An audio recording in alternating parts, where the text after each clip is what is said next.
এই তোদের অ্যাপার্টমেন্টের যে মালিক আছে তাকে একটু ডেকে নিয়ে আয়, তার সঙ্গে আমার কথা আছে। এই ফ্ল্যাটের মালিককে লাগবে? আমাকে বলুন, কোনো সমস্যা নেই। এই ছোট লোকের বাচ্চা, তুই ভাবলি কি করে তোর অ্যাপার্টমেন্টের মালিকের সঙ্গে আমি যে কথা বলবো সেটা আমি তোকে বলবো? শুধু শুধু আমার মেজাজটা খারাপ করিস না তো, যা তোর মালিককে ডেকে নিয়ে আয়। আরে ম্যাডাম, আপনি দেখি শুধু শুধু রাগ করছেন। আমি তো আপনাকে বললাম যা বলার আমাকে বলুন, বাকিটা আমি দেখছি। আশ্চর্য, তুই আমার মুখে মুখে তর্ক করছিস, তাও একটা সামান্য চাকর হয়ে।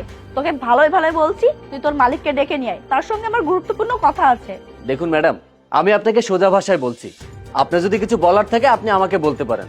যদি তারপরেও আপনার সমস্যা হয় তাহলে আপনি অন্য কারোর কাছে জিজ্ঞাসা করে নিতে পারেন। ওরে বাবা রে বাবা, সামান্য একটা চাকর হয়ে এমন ভাবে কথা বলছিস, এমন ভাব দেখাচ্ছিস, মনে হচ্ছে তুই এই ফ্ল্যাটের মালিক। আপনি আমার পরিচ্ছন্নতা নিয়ে কথা বলছেন, আমার কাজ নিয়ে কথা বলছেন। আপনি যে কতটা পরিচ্ছন্ন সেটা আপনার ব্যবহার দেখেই বোঝা যাচ্ছে। আমি চাকর হয়েও ভালো আছি, অন্তত মানুষকে সম্মান করতে জানি। আপনার মতো মানুষকে অসম্মান করি না। এই তুই সামান্য একটা 2 টাকার চাকর হয়ে মোছামুছির কাজ করিস, আর তুই কিনা আমার মুখে মুখে তর্ক করছিস? তুই আমার ক্ষমতা সম্পর্কে জানিস আমি কি করতে পারি? আমি চাইলে তোর চাকরিটাও নিয়ে নিতে পারি। আপনার পরিচয় জানার আমার কোনো ইচ্ছাই নেই। আপনার পরিচয় আপনার পকেটে রাখুন। আমি ভালোভাবে আপনাকে বলছি, আপনার যদি আমাকে কিছু বলার থাকে আপনি আমাকে বলুন, তা না হলে আপনি এখান থেকে চলে যান। ওরে বাবা রে বাবা, তোর এত সাহস কোথা থেকে আসে? হ্যাঁ, তুই চিনিস আমাকে? আমার হাজবেন্ডের ক্ষমতা সম্পর্কে তোর কোনো ধারণা আছে?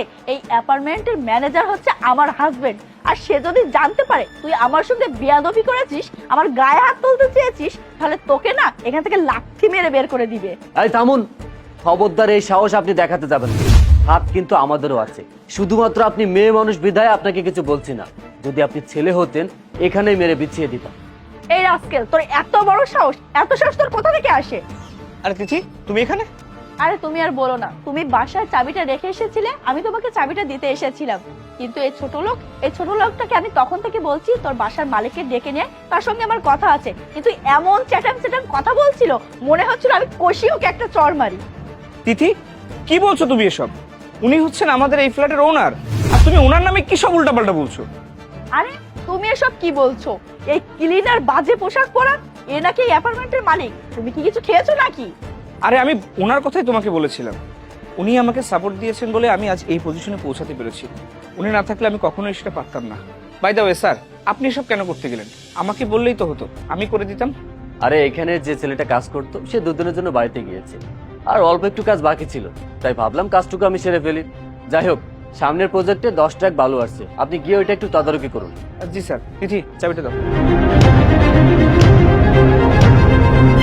ওকে স্যার, আমি দেখছি। এখন বুঝতে পেরেছেন আমি কে? আমি এখানকার মালিক। আপনি আমার পোশাক আশাক দেখে আমাকে বিচার করেছেন, আমি এগুলোই পড়তে স্বাচ্ছন্দ্য বোধ করি। আর সব থেকে বড় কথা, আমি কোনো কাজকে ছোট করে দেখি না। এই যে আমি এখানে পরিষ্কার করছি না, এটা আমার নিজের কাজ, আর আমি আমার নিজের কাজ নিজে করতে অনেক বেশি ভালোবাসি। আপনি যতদিন পর্যন্ত আপনার নিজের কাজকে সম্মান করতে না পারবেন ততদিন পর্যন্ত আপনি কিছুই করতে পারবেন। আজকে আমি এই পজিশনে কেন এসেছি জানেন? কারণ আমি কোনো কাজকে ছোট করে দেখি না। আপনাকে এসব কথা বলে লাভ নেই, কারণ আপনার মাথায় যদি সামান্যতম বুদ্ধি থাকতো তাহলে আপনি আমার সাথে এরকম খারাপ ব্যবহার করতে পারতেন না। আরে বাবা, একটা মানুষ পরিষ্কার করার কাজ করছে, তাই বলে এই না যে তাকে সম্মান করা যাবে না। প্রত্যেকটা মানুষের নিজ নিজ জায়গা থেকে সম্মান পাওয়ার একটা অধিকার আছে, কিন্তু এই সমাজে আপনাদের মতো কিছু সংখ্যক মানুষ আছে যারা মানুষকে সম্মান করতে জানে না। কারণ আপনারা তো পুঁথিগত বিদ্যায় শিক্ষিত হয়েছেন, সুশিক্ষায় শিক্ষিত হতে পারেননি। যদি আপনারা সুশিক্ষায় শিক্ষিত হতে পারতেন তাহলে মানুষের সাথে এরকম খারাপ ব্যবহার করতে পারতেন না। যাই হোক, আপনার মতো মানুষের সাথে কথা বলে আমার মূল্যবান সময়টা আমি নষ্ট করতে চাচ্ছি না। আপনি এসেছিলেন না আমার সাথে দেখা করতে, দেখা করেছেন, এবার যান আপনার কাজে যান।